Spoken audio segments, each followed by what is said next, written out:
Hey, everybody. Welcome back to a very special edition of Friday Night Behind the Lens. I am joined here by four of the best landscape photographers in Australia. Welcome, guys. Big cool. G'day. Thanks, Paul. Yeah. Good to be with you. Good to have you. I've been wanting to do this for quite a while now, so it's I've been pretty excited that we're finally getting the chance to all get together and meet. I've had Jeremy and Rory on the show here before, but I tried to get a couple other people on, but there's just some conflicts and schedules, but I think we got a great group here, and I think this will be a great interview chat. Yeah, it's pretty cool. So for those of people out there who don't follow you guys, can we just go around the room, give yourself a little bit of an introduction and a little bit about yourself and where you're from? Okay, I'll start, Paul. Glenn from New South Wales. Before we start, we've got 3 Queenslanders here and a New South Welshman, so wish me luck, boys.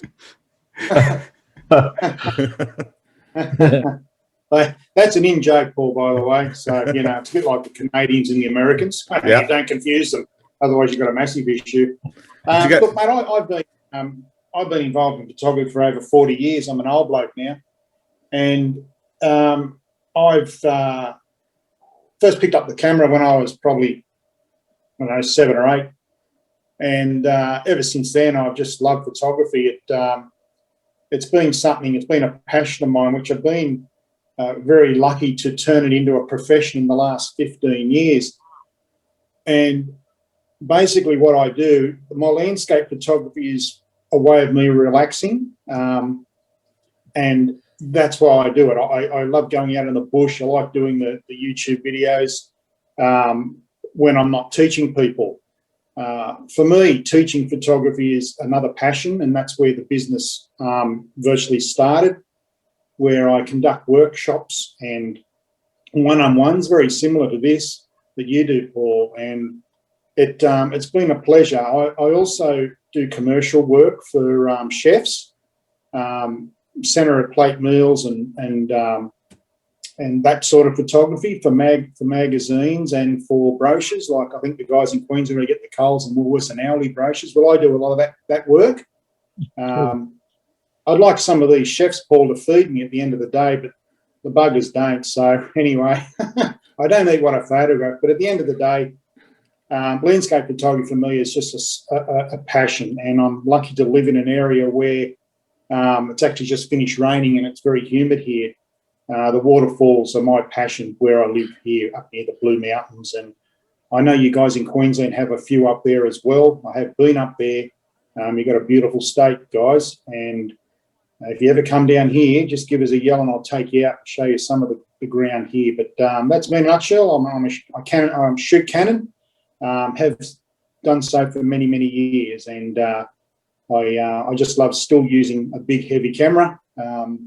I use a mirrorless camera for the YouTube videos sometimes, but I just like the feel of a big digital SLR. I mean, I know they're heavy, but they're just solid and they're just a machine, and I hammer my equipment, and I think I've said that in a few of my videos, but that's about it for me.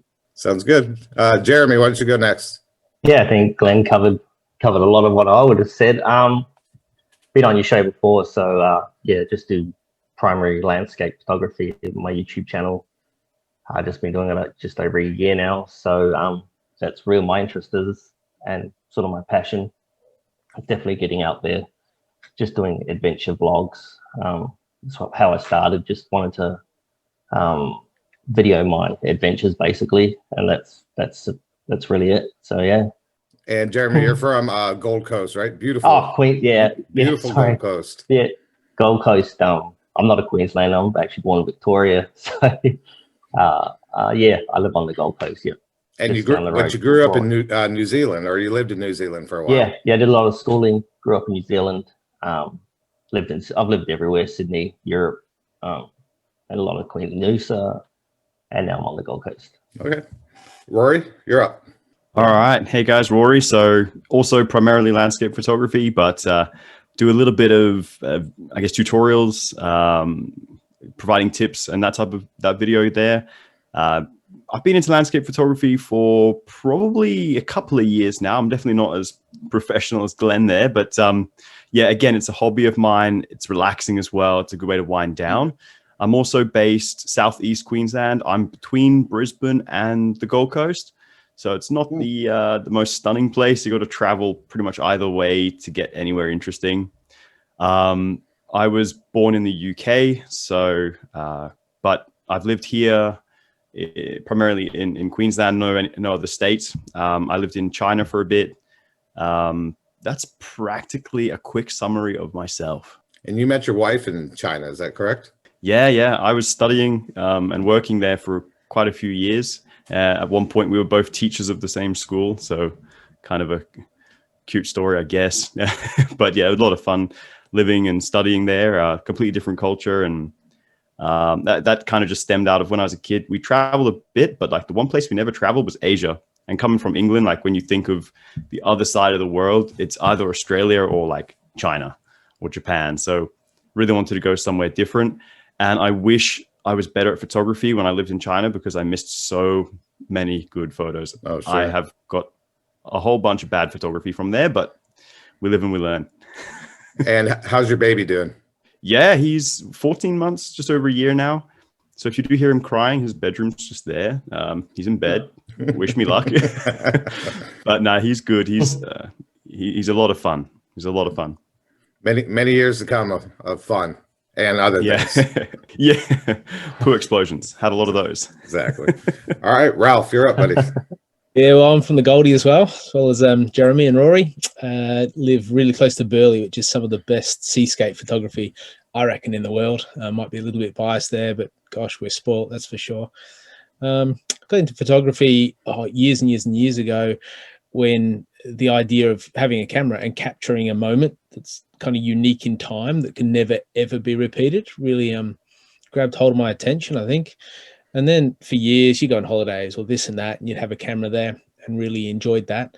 And then, probably 3 or 4 years ago, I'm like, oh, let's buckle down and actually do something with this. And so a few of my mates that we just connected to, they were really keen as well. So we started going out on a regular basis, landscape stuff. And then people that would have a photography need would say, hey, can you come and help me shoot this? And so I sort of started in landscape and then started property and food and portraiture and headshots and all these weird and wonderful and wacky things that I think I've applied what I learned in landscape to very different settings.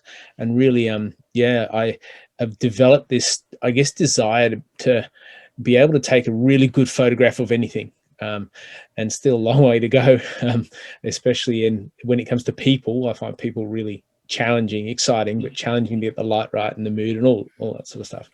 But and that kind of led to the birth of the YouTube channel, which fascinatingly was like the same time as Jeremy and Rory, I think, even though we didn't connect or know each other in that space back then.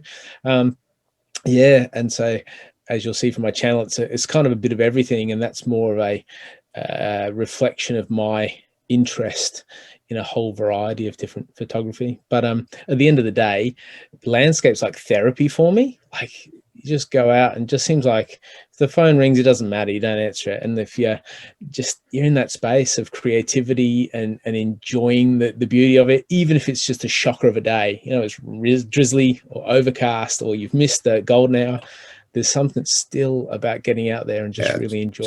Just get out.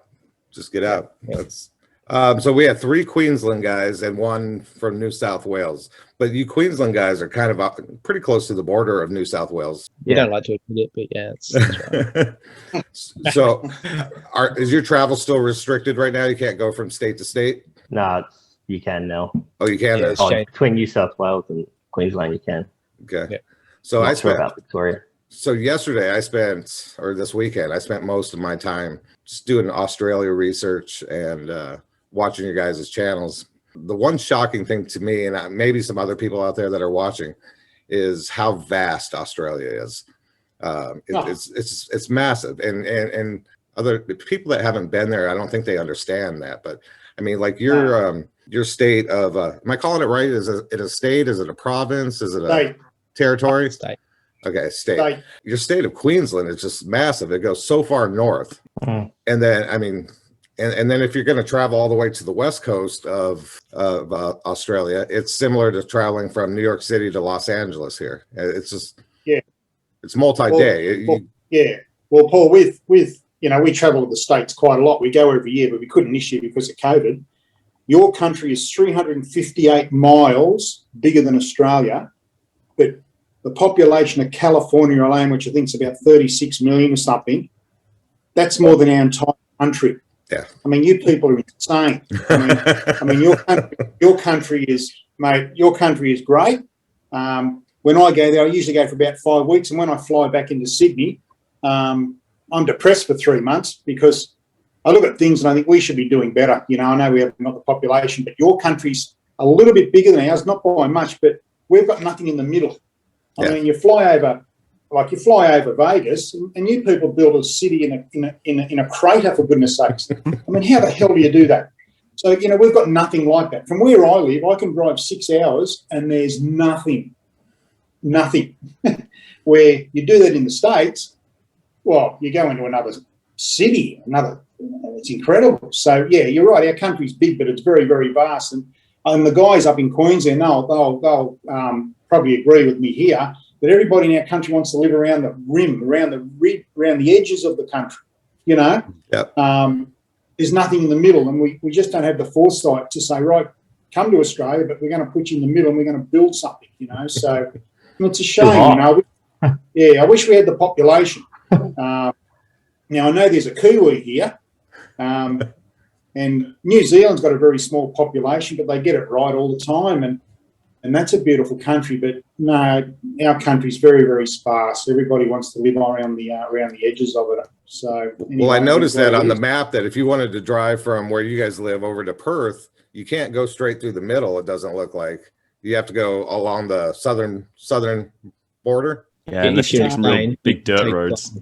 Yeah. There's various ways you can go. You can go through the tip of South Australia, which is another state, and you just keep driving through there. You don't stop, and you just keep going into Western Australia. But it's a huge bloody country, and you know, I've spoken to American people, and when I've been over there, and I was actually in a laundromat in LA, and the guy said, "Oh, do you have kangaroos in your street?" No, man, we don't have kangaroos in our street.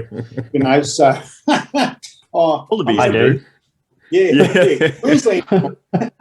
We have wallabies and stuff like that. But then he said to me, the wife and I are coming to Melbourne. Yeah, Melbourne, okay. And we're going to just drive up to Sydney for a day. I said, well, no, you won't be doing that. So the distances that we've got are enormous here. So, yeah, it's a sparse country. Yeah. It's a good one. So one of my favorite things about watching your guys' channels is getting to see what you have there, and it's really changed my perception. I think I talked about this with Rory and Jeremy when we did our interviews, but you know, I think for people that haven't been to Australia before, they picture seascapes and the outback, right, from the movies. Just the landscapes that you guys have are just so diverse, from rainforest to mountains to the outback to the seascapes. I mean, you have a little bit of everything. So you guys want to talk about that a little bit, and you know what Australia has to offer for everybody out there. Yeah. Well, we have go on, Rory. Yeah, I was just saying, like, one of the reasons I got into YouTube was I used to watch these UK landscape photographers who were shooting the old oak woodlands that I remember as a kid, and I was like, man, I wish I had that around me. And we do, to an extent, if you shoot a lot of what Jeremy's really good at shooting, like the rainforest here, it kind of resembles the woodlands of England. And you're right, we've got such, then you've got the oceans and the, like Ralph shoots at Burleigh. You places like in Tasmania where you've got kind of like European architecture, older architecture, very similar to the environment in the UK. You get some snow more often than other places.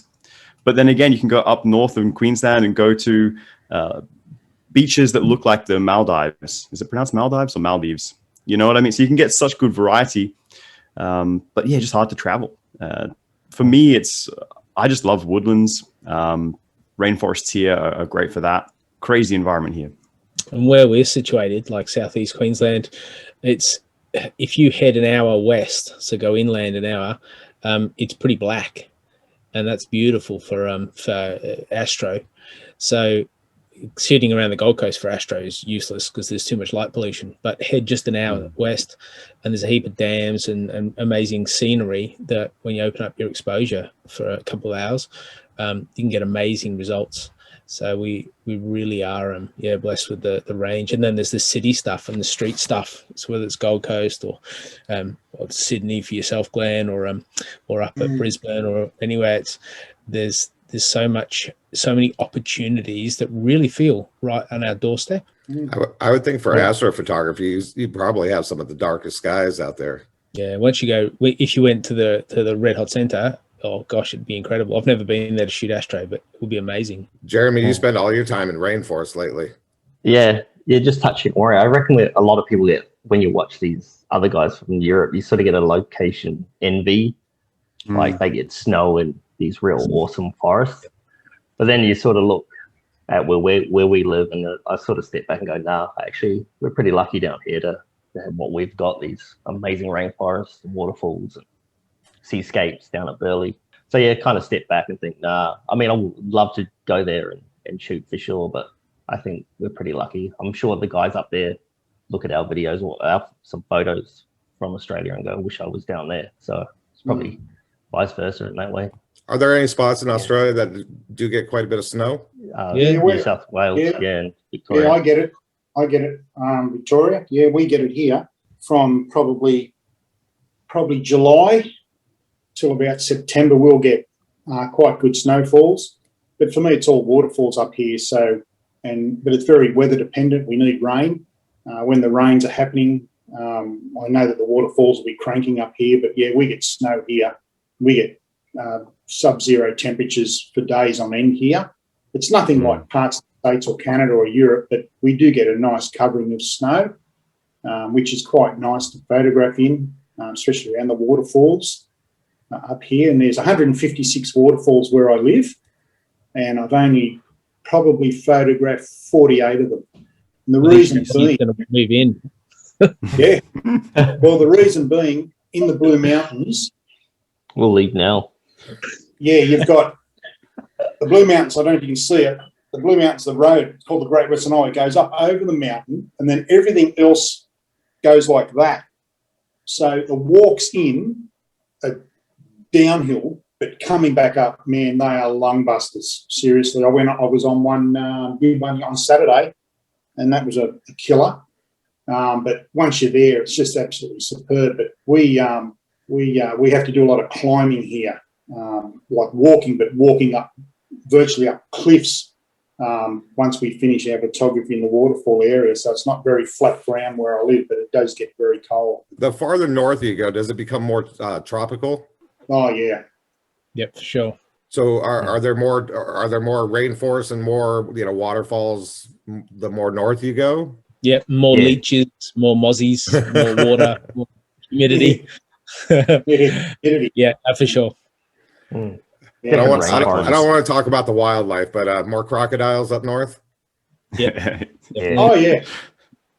Yeah, I just heard a terrifying story about a guy who was out fishing who ended up disappearing there. Yeah, it was last week. Yeah. Yeah. Wow. I mean, that's something I can relate to here. Yeah. Oh man. I think the news was that guy was swimming there every week or something like that. Like that was his thing. Oh, really? I don't know if that was that one, but recently there was a guy who got attacked by a croc, but he was like, he used to swim there every week.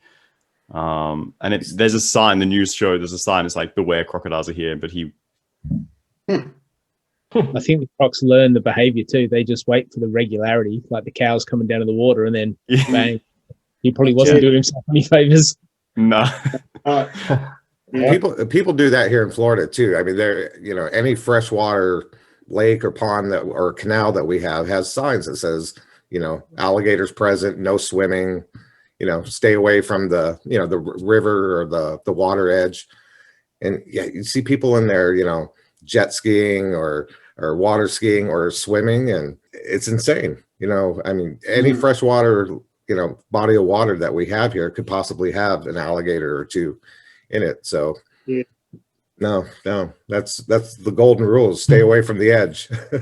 That's it. Well, the problem I've got up here now in summertime is we have snakes. We have brown snakes, the eastern brown, and I wear gaiters now. From about probably November, I wear gaiters on my legs just to prevent a snake bite or to stop the bite actually penetrating.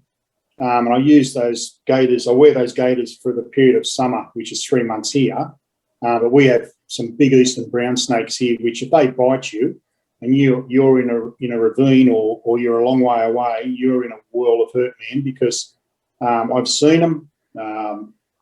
A very old fella that used to go out with me, he's passed away now. He said, if you come across a track, and I don't know if Jeremy has this up in, I don't know if the guys in Queensland, I think you do have the snakes up there, obviously, but especially around the waterfalls at summertime, they come out and they're big buggers. If you see a log or something lying across a track, the idea is don't jump over it, because 9 times out of 10, there's going to be a snake on the opposite side of that log. So I usually, with my tripod, I usually just wave it around into the grass and just let them scoot away. But yeah, that's the only thing I've got a problem with in summer is the browns, the eastern brown snakes. Yeah, so they are there, but that's basically the dangerous part of what I've got up here. I know we've talked about it on some of Jeremy and Rory. We talked about the animal. I consider Australia it could be just the scariest place in the world. From what we hear on the shows and stuff. But seriously though, is it a concern of your guys when you go out? Is it something that you think about while you're out, or are you just so used to it?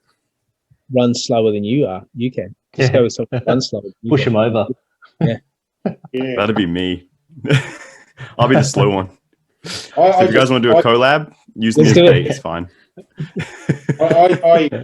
Where I go is virtually off the beaten track. I take a personal location beacon with me. They're about $500. And I tell you what, guys, they're very, very good. I've never had to rely on it, but there's going to be one day probably I will. It's a 5-year subscription on it. And if you do get into trouble, you just hit that button and the help will come to you. So when I know I'm going into some risky sort of areas and I know that there's, you could fall, slip, and this is what landscape photographers obviously face, but personal location beacon is very, very good. It's $500 well spent. And I take that when I'm going into areas where I think, geez, this is a risky place, but I want the shot. So, yeah, there's things like that. But other than that, I think Queensland have got some killers in their rainforests up there. Jeremy, is that true? Do you think do you think about it when you go out? Is it a worry of yours, or is it just something that? It's not like I'm not thinking about it, but you walk along the track and you'll disturb a snake, but they get out of your way. They hear you, they'll feel the vibration and they'll move. They don't stand their ground and rear up. So yeah, I've never had an encounter like that. But yeah, seen a lot of snakes. Rory and Ralph, what about you guys? Anything? Yeah, I reckon the worst thing is just leeches. Yeah. Oh, yeah. You think you cover yourself up, you get back, you got 3 in your socks. It's like, what the hell? How? Yeah. They're like politicians.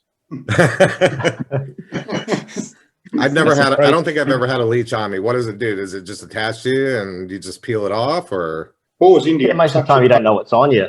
You don't feel it. I had no idea. I had one on me for like an hour on the. Yeah. Because it'll feed itself and drop off, and then you'll leave blood behind, so you had a leech on you.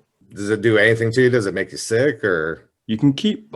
They have this chemical, I think, that kind of thins your blood.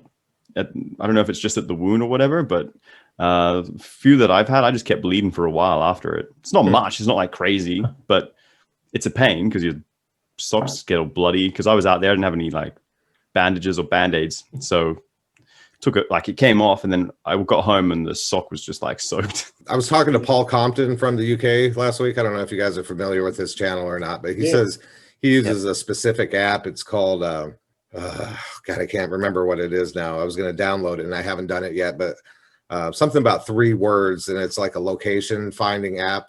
Oh yeah, I just bought that in Australia. Yeah. You guys probably go to some pretty remote places there. So I would think, aside from all the, the animal things, you would have to, did you guys take any special safety measures when you're out there? Do you let your families know where you go? I know when I go out doing lightning photography, I always let my wife know where I'm going to be at. The joke is you can find my burning body at this location. That's optimistic right there. Got to get close to get the shot. I think for me, I'll usually, if I'm not going out with somebody, I'll tell probably a couple of people exactly where I'm going. And if I move from that location, I'll send a text. But the places I go, other than Astro, which now I talk about, it sounds a little bit silly when you can't see anything, aren't that remote. Yeah, whereas if you're climbing around the Blue Mountains, I imagine, that'd be a serious concern. Up here, there's not a lot of options outside of the paths. There's a little leeway, but there's not a great deal of scope. So but maybe I need to be a bit more responsible in that region. I don't know. What do you guys reckon? Mate.